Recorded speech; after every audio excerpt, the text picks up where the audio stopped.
हम परमेश्वर का धन्यवाद करते हैं कि सुसमाचार ही एकमात्र वो चीज है जो लोगों को बदल सकती है। साथ ही आपकी आशीषें और आपकी श्राप दोनों शामिल हैं अनुग्रह के सुसमाचार को समझने के लिए। आपके जीवन की गुणवत्ता, आप कितने आशीषित हैं, बहुत ज्यादा निर्भर करता है, दरअसल पूरी तरह निर्भर करता है व्यवस्था और अनुग्रह के बारे में आपकी समझ के ऊपर। और बाइबल बहुत ही स्पष्टता से कहती है कि गलातियों 1 में पौलुस यह कहता है, मुझे आश्चर्य होता है कि जिसने तुम्हें मसीह के अनुग्रह से बुलाया उससे तुम इतनी जल्दी फिरकर और प्रकार के सुसमाचार की ओर झुकने लगे। तो गौर करें, सच्चा सुसमाचार क्या है? मसीह का अनुग्रह। और ही प्रकार का सुसमाचार क्या है?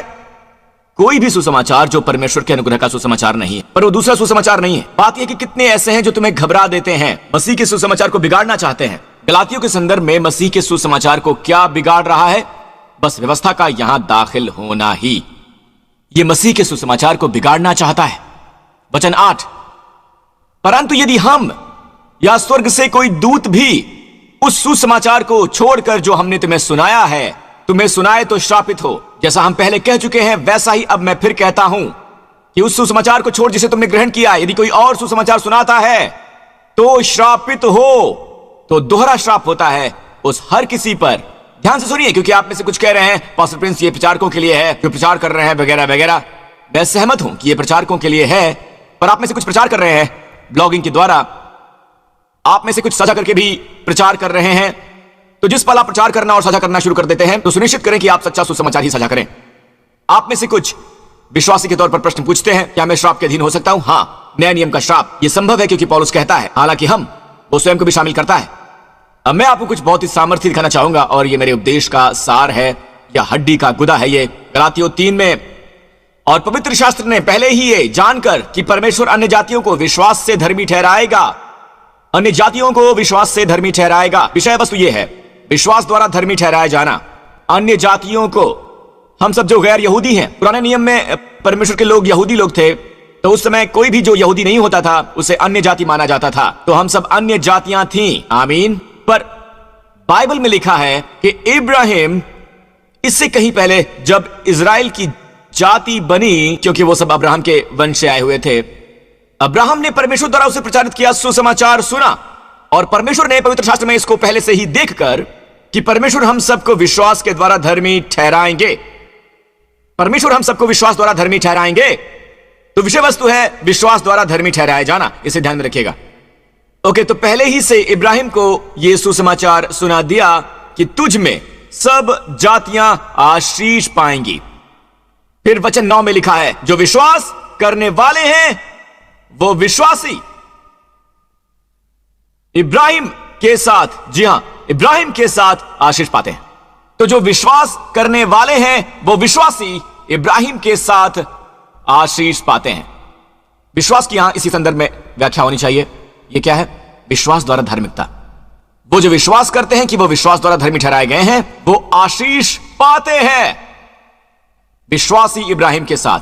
तो या तो आप विश्वास में जाएं या दूसरा पर्याय यह है कि विश्वासी इब्राहिम के साथ आशीष पाते हैं। ये देखिए, तो जितने लोग व्यवस्था के कामों पर भरोसा रखते हैं वो सब श्राप के अधीन हैं। विश्वास के अधीन लोग आशीषित हैं, या वो सब लोग श्राप के अधीन हैं जो व्यवस्था के कामों पर भरोसा रखते हैं। जी हां, जो व्यवस्था के कामों पर भरोसा रखते हैं। चलिए फिर से ट्राई करते हैं। वो जो विश्वास के अधीन है वो आशीषित हैं, जो व्यवस्था के कामों पर भरोसा रखते हैं, यहां ये नहीं लिखा है कि व्यवस्था को तोड़ते हैं, वो जो व्यवस्था के कामों पर भरोसा रखते हैं। जिस पल आप धार्मिकता में या पवित्रता में अपनी स्थिति रखते हैं व्यवस्था पर आधारित, तो आप श्राप के अधीन होते हैं। क्यों? क्योंकि आपको हर बात करनी है, वरना व्यवस्था को श्राप देगी। ये देखिए, जितने लोग व्यवस्था के कामों पर भरोसा रखते हैं, जिनमें विश्वासी भी शामिल है, तो जो लोग व्यवस्था के कामों पर भरोसा रखते हैं वो सब श्राप के अधीन है। कि जो कोई व्यवस्था की पुस्तक में लिखी हुई सब बातों को करने में स्थिर नहीं रहता है। कितनी बातें व्यवस्था की पुस्तक में लिखी हुई सारी की सारी बातें करने में स्थिर नहीं रहता। यदि आप व्यवस्था पालन में विश्वास रखते हैं, ऑलराइट, अच्छा है, पालन करते रहिए, वरना आप श्राप के अधीन होंगे। इस वचन पर आधारित एकमात्र यही तरीका है जो व्यवस्था के अधीन है कि वो श्राप के अधीन न रहे। वरना यदि आप व्यवस्था पर अपनी स्थिति रखेंगे, व्यवस्था की जमीन पर, बैंग, आप श्राप के अधीन हो जाएंगे जब तक कि आप हर चीज का पालन नहीं करते हैं। क्या आप समझ पा रहे हैं? मैं प्रार्थना करता हूं कि प्रकाश की आत्मा इसी समय प्रवाहित हो।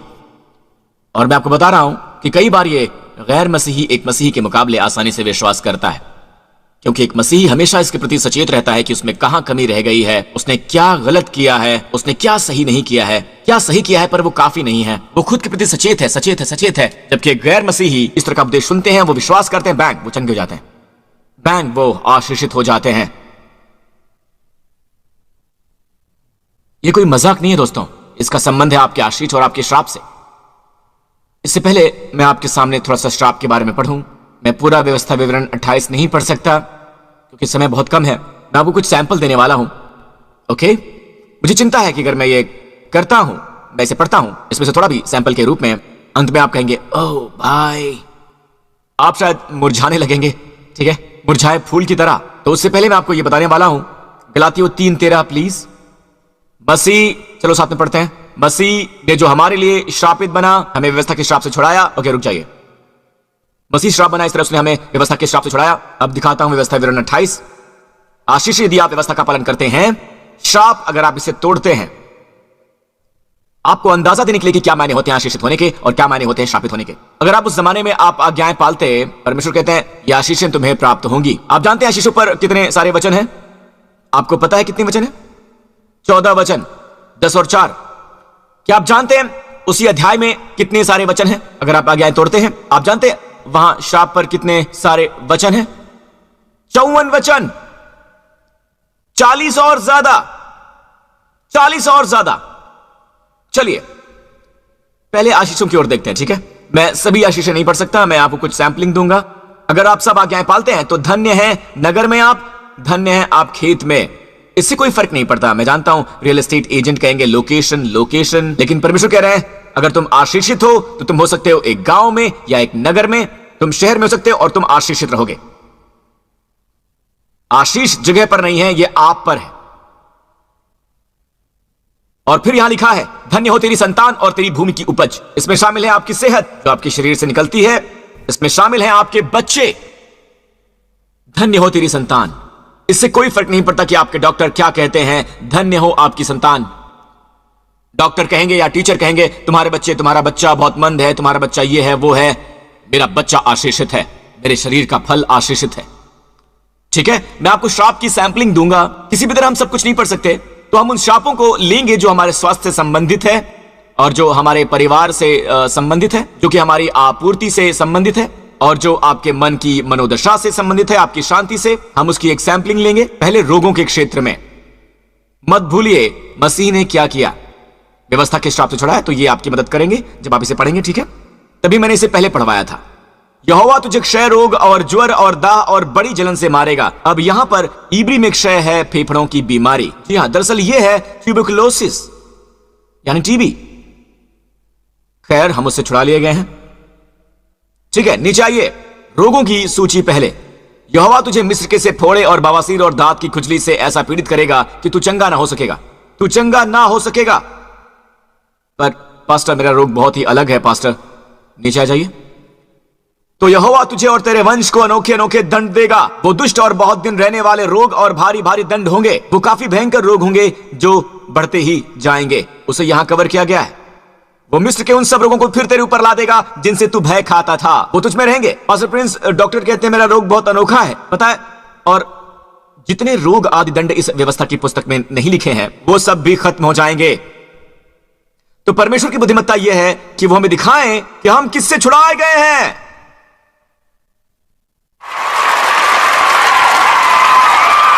आप इसे भय से पढ़ सकते हैं या आनंद से पढ़ सकते हैं, ये जानते हुए कि परमेश्वर ने हमें व्यवस्था के श्राप से छुड़ा लिया है।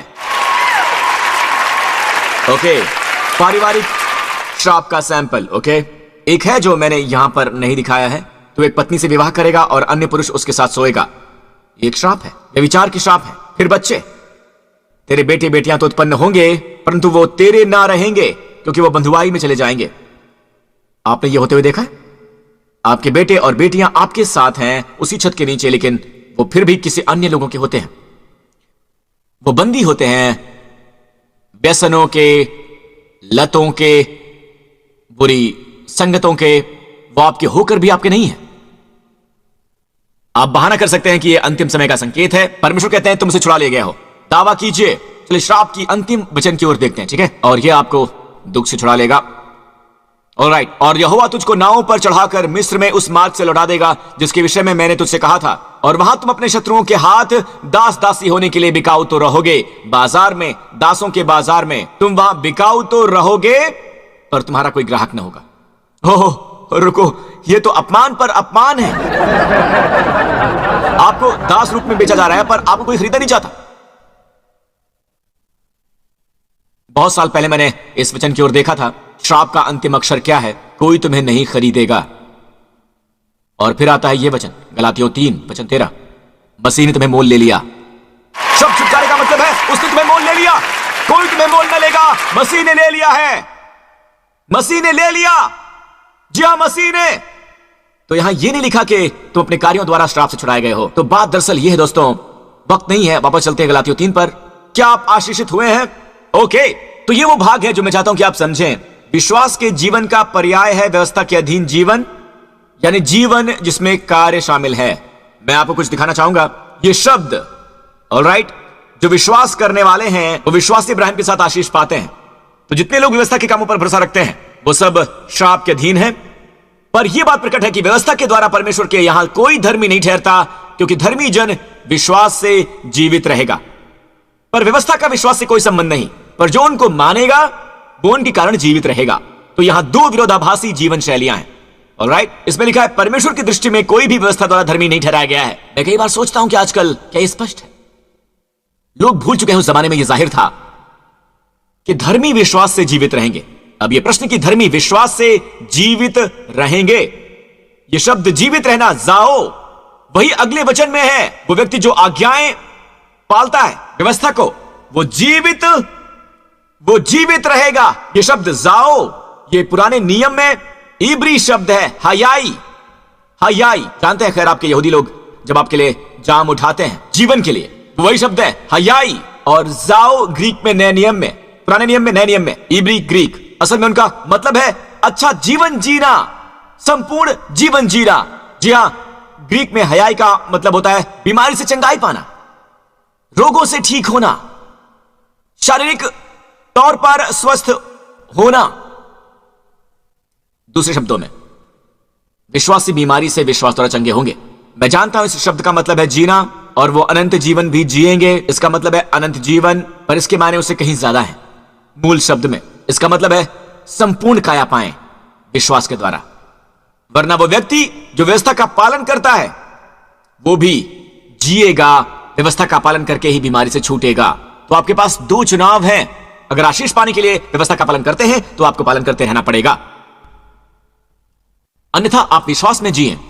क्या हम ये समझ पा रहे हैं दोस्तों? क्या हम वाकई से समझ पा रहे हैं? क्योंकि मैं आपको बता दूं, ये एक दूसरे की एंटीथेसिस है। आप अनुग्रह और व्यवस्था दोनों द्वारा जी नहीं सकते हैं। आप एक ही समय विश्वास और कार्यों द्वारा नहीं जी सकते। ये एंटीथेसिस है, जैसे पानी और तेल नहीं मिलाए जा सकते हैं। आप तेल को पानी में फेंकिए, पानी और तेल अलग हो जाएंगे। आप तेल को देखेंगे, ये मिक्स नहीं हो सकता। फिर भी देखिए, वचन 12 में लिखा है व्यवस्था का विश्वास से कोई संबंध नहीं। अगर आप कार्य करने की कोशिश कर रहे हैं ताकि आप परमेश्वर से नंबर पा सकें, ताकि परमेश्वर आपको आशीष दे सके, आपको चंगा कर सके, अगर आप ऐसा कर रहे हैं तो विश्वास की वजह से नहीं है। ये जो भी है ये विश्वास की वजह से नहीं है, क्योंकि जब भी आप विश्वास से करते हैं आप व्यवस्था के अधीन नहीं है। आप इस दिन चुनाव कर लें। परमेश्वर कह रहे हैं विश्वास के द्वारा जियो। ओके, मैं आपको कुछ बता दूं, मैं आपको जल्दी से कुछ वचन दिखाऊंगा बैक टू बैक, और ये शायद आपको शुद्ध करे, समझने में मदद करे कि लोग क्यों ग्रहण नहीं कर पा रहे हैं, क्यों आशीष नहीं पा रहे हैं। ओके, पर इस विश्वास का संदर्भ यहां है जो हमने अभी देखा है, विश्वास द्वारा धर्मी ठहराया जाना। राइट, इन उदाहरणों की ओर देखिए बैक टू बैक। तब उसने उन आंखों को छूकर कहा, तुम्हारे विश्वास के अनुसार तुम्हारे लिए हो। ऑलराइट, ये दो अंधे इंसान हैं, चूहे नहीं। वो यीशु के पास आए और वो कफरनहूम में उसके घर में आए, और प्रभु ने उनसे कहा तुम क्या चाहते हो कि मैं तुम्हारे लिए क्या करूं। ऑलराइट, बेशक वो अंधे हैं और वो कहते हैं हम देखना चाहते हैं। यीशु ने ये नहीं कहा कि तुम्हें पता है तुम्हारे साथ ऐसा क्यों हुआ है, हाँ पतरस चले जाओ, तुम क्या ढूंढ रहे हो, तुम क्या ढूंढ रहे हो। कभी ऐसा नहीं किया। उन्होंने सिर्फ एक सवाल पूछा, तुम्हें विश्वास है कि मैं कर सकता हूं? विश्वास। तुम्हें विश्वास है कि मैं सक्षम हूं? उन्होंने कहा, हाँ प्रभु। तब उसने उनकी आंखें छूकर कहा कि तुम्हारे विश्वास की वजह से तुम्हारी आंखें चंगी हो जाएं। बाइबल कहती है उनकी आंखें खुल गई। एक और उदाहरण, इस पर यीशु ने उनको उत्तर देकर कहा, हे स्त्री, तेरा विश्वास बड़ा है, जैसा तू चाहती है तेरे लिए वैसा ही हो। और उसकी बेटी उसी घड़ी से चंगी हो गई। उनका इससे कोई वास्ता नहीं है कि वो परफेक्ट लोग नहीं है। जी हाँ, वो परफेक्ट लोग बिल्कुल नहीं है। इससे कोई वास्ता नहीं कि उनके कार्य क्या है, उनका व्यवस्था पालन क्या है और वो कितने पवित्र हैं। पवित्रता एक नतीजा है। पवित्रता उनकी महिमा करने के लिए महत्वपूर्ण है, हमारे पवित्रता की जीवन शैली, पर यह उनके आशीष का कारण नहीं है। दरअसल ये पवित्रता उत्पन्न होती है जब वो आशीष पाते हैं। परमेश्वर की अच्छाई जो प्रायश्चित की ओर ले जाती है, वो पहले प्राप्त करते हैं। उनका पाप कभी एक बाधा नहीं था, यह उनका विश्वास था। यह उनका विश्वास था या उनका अभाव। उन्होंने कैसे ग्रहण किया? उन्होंने नहीं कहा मेरी सामर्थ महान है, तुम्हारा विश्वास महान है। ऑलराइट, तो अब ये देखिए, ऑलराइट, हे स्त्री, तेरा विश्वास बड़ा है, जैसा तू चाहती है तेरे लिए वैसा ही हो। और उसकी बेटी उसी पल चंगी हो गई। नीचे आइए। और तब उसने उससे कहा, उठकर चल, तेरे विश्वास ने तुझे चंगा किया है। ऑलराइट, नीचे आ जाइए। यीशु ने उनका विश्वास देखकर उस झोले के मारे हुए से कहा, जिसे उसके दोस्तों ने छत से नीचे उतारा था, हे पुत्र, तेरे पाप क्षमा हुए।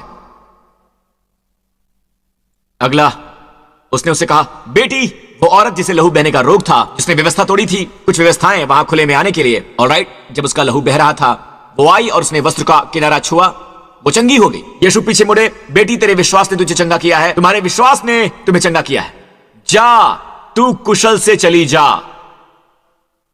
तुम्हारे विश्वास ने, तुम्हारे विश्वास ने, तुम्हारे विश्वास ने। उसके बजाय हम प्रश्न कर रहे हैं, तुम कैसे हो? शैतान कहता है, हे, तुमने ये किया, तुमने ये किया, तुमने उस समय वो किया था, तुमने ये सब किया है। तो ये हमारे पास कार्य करने के केंद्रित हो जाता है बजाय हमारे विश्वास करने के। पिछली बार कब कहा था कि उठो, ये बढ़िया सप्ताह होने वाला है?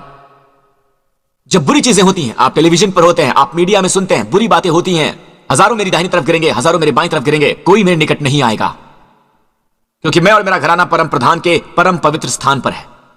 मसीह ने मुझे व्यवस्था के श्राप से छुड़ा लिया है। अगर शैतान कहता है तुम कौन हो, वो जिसे उसने छुड़ाया है, तुम कौन हो?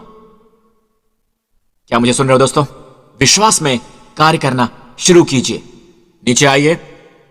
और अंत में आप कहते हैं, पास्टर प्रिंस, मेरे पास काफी विश्वास नहीं है। तब प्रेरितों ने प्रभु से कहा, हमारा विश्वास बढ़ा। वो जानते थे विश्वास महत्वपूर्ण है। हमारा विश्वास बढ़ा। प्रभु ने कहा, अगर तुम में राई के दाने के बराबर भी विश्वास होता तो तुम इस तूत के पेड़ से कहते कि तू जड़ से उखड़ जा। आप अपने कैंसर से भी कह सकते हैं, आप अपने ट्यूमर से ये कह सकते हैं, आप ये कह सकते हैं कि जा, अभी जड़ से खत्म हो जा और जाकर समुद्र में लग जा, तो वो तुम्हारी मान लेता।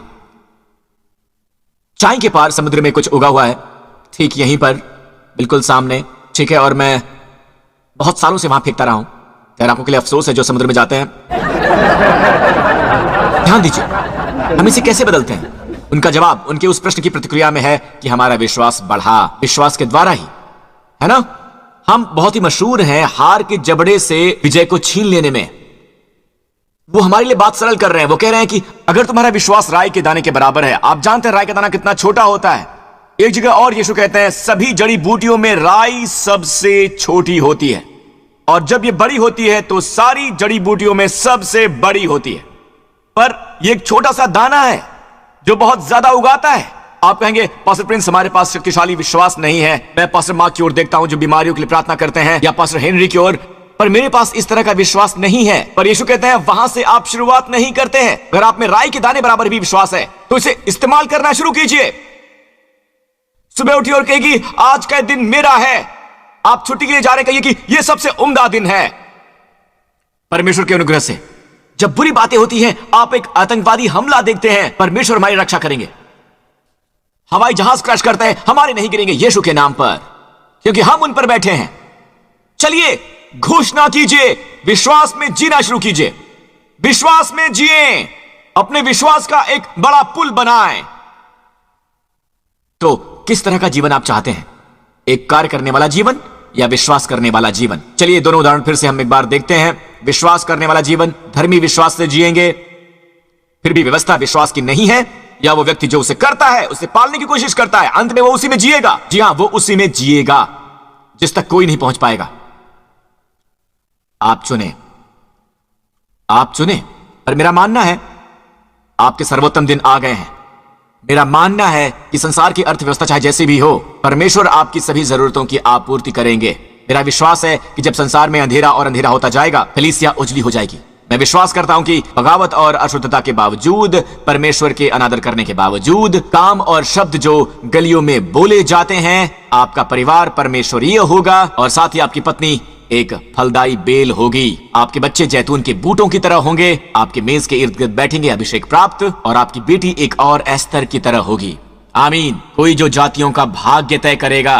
मेरा मानना है कि आपके बेटे दाऊद की तरह होंगे। 17 साल की छोटी उम्र में वो दानवों को गिरा देंगे। मेरा मानना है कि जब दूसरे एक चरवाहे लड़के को देखते हैं, परमेश्वर एक राजा को देखते हैं। मेरा मानना है कि तुम्हारा भविष्य उतना ही उज्जवल है जैसे यीशु पिता के दाहिने हाथ पर है, और एक विश्वासी के लिए उजला ही होता जाता है। मेरा मानना है कि आप धन्य हैं, आप धन्य हैं, आप धन्य हैं। आमीन।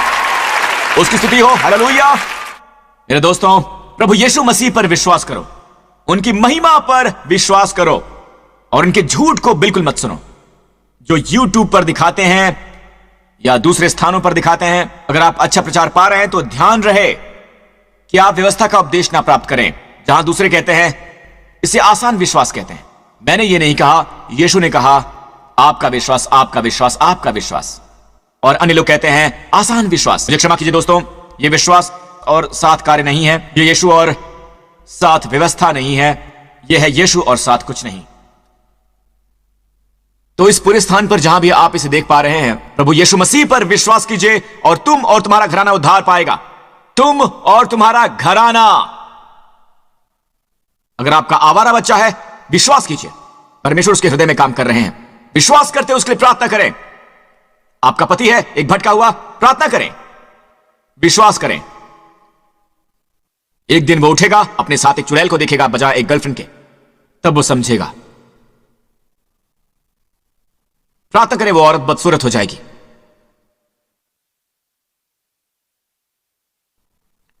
और आप सुंदर हो जाएंगी अपने पति की दृष्टि में। एक दिन वो उठेगा एक बुरे सपने के साथ, उस औरत के बारे में प्रार्थना करें, विश्वास करें, प्रयासों का इस्तेमाल ना करें, नोक झोंक का इस्तेमाल ना करें, इंसानी ताकत का इस्तेमाल ना करें। विश्वास करते हुए प्रार्थना करें। मेरी आर्थिक जरूरतें हैं पास्टर, उस कर्ज के पर्वत से बात करें, उसे आज्ञा दे स्वयं को समुद्र में फेंक दे।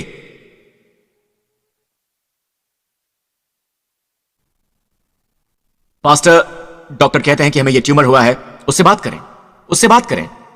मेरा रक्तचाप असाधारण रूप से ऊपर हुआ है, उससे कहे वो नीचे आ जाए यीशु के नाम पर। उसे हुक्म दीजिए, उसे हुक्म दीजिए। मेरे पास विश्वास नहीं है, तो अगर राई के दाने के बराबर भी विश्वास है तो उसे इस्तेमाल कीजिए, इस्तेमाल कीजिए। आप में से वो जिन्होंने कभी मसीह में अपना विश्वास एक उद्धारकर्ता के रूप में नहीं डाला है, मैं इसी समय आपको वो अवसर देना चाहता हूं। इसी समय मेरे साथ वो प्रार्थना कीजिए कि ये हे स्वर्गीय पिता, मैं विश्वास करता हूं कि यीशु मसीह आपका पुत्र है। वो क्रूस पर मरे मेरे पापों के लिए और मेरे धर्मी ठहराए जाने के लिए, मुर्दों में से जी उठे। यीशु मसीह मेरे प्रभु हैं, वो मेरे उद्धारकर्ता हैं, मेरे प्रभु हैं। और मैं आपका धन्यवाद करता हूं पिता, मेरे सारे पाप पूरी तरह से क्षमा हुए। मैं अत्यधिक अनुग्रहित हुआ और मैं अत्यंत धन्य हुआ, अत्यंत धन्य हुआ, अब्राहम के साथ धन्य हुआ। धन्यवाद पिता, यीशु के नाम पर, आमीन। प्रभु की स्तुति हो, प्रभु की स्तुति हो। हालेलुया।